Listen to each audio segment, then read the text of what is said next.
What can a man do if he's read the Bible like you twice, maybe even the Quran 3 times? Same thing. I'm reading it. It's just not hidden.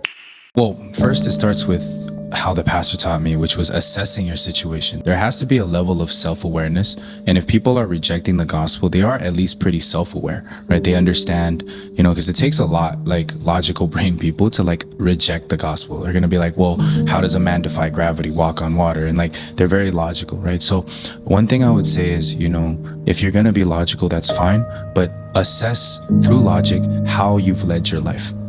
I was very logical, analytical, and I was like, it doesn't make sense. I'm not going to believe in Jesus. But when the pastor offered that perspective of, okay, let's say you're right, Johnny, but did you plan on going to prison?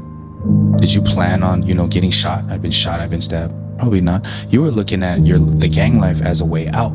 You had good intention. But basically, the road to hell is paved by good intentions, right? You have to actually really assess it. He kind of challenged me in this way. Like, Johnny, think about it deeply, So I would say the same to people listening.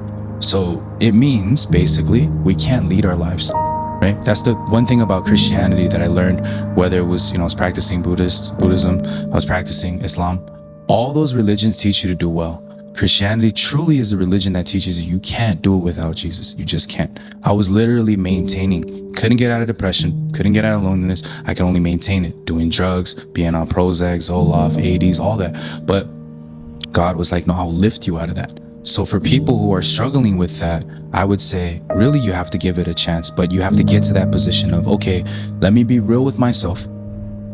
Am I leading my life okay? And if not, what do you actually have to lose by trying to apply this? If a gang member like me, honestly, who went from shooting people, getting shot, to not believing in God, to fighting people about it, to becoming a Muslim just to argue with people and win, right?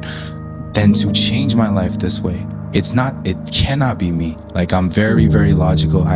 You'd have to prove it to me. Jesus himself had to come down, but it was because I didn't understand the value of grace. Right? We need grace. We need everything. Even like to wake up in the morning to go against God, God has to give us grace to even do that. He has to give us the breath in our lungs to even walk this, I worship, I do this. No, he has to give you grace for that. Everything foundationally is based off of God's grace. And he's such a good God because he knows you're not going to, listen at times, right? I don't listen at times, but he knows that, what? Even if that's the case, I still love you guys. He wants us to choose him. He cannot force us because love is not something that's forced. He wants us to choose a relationship with him.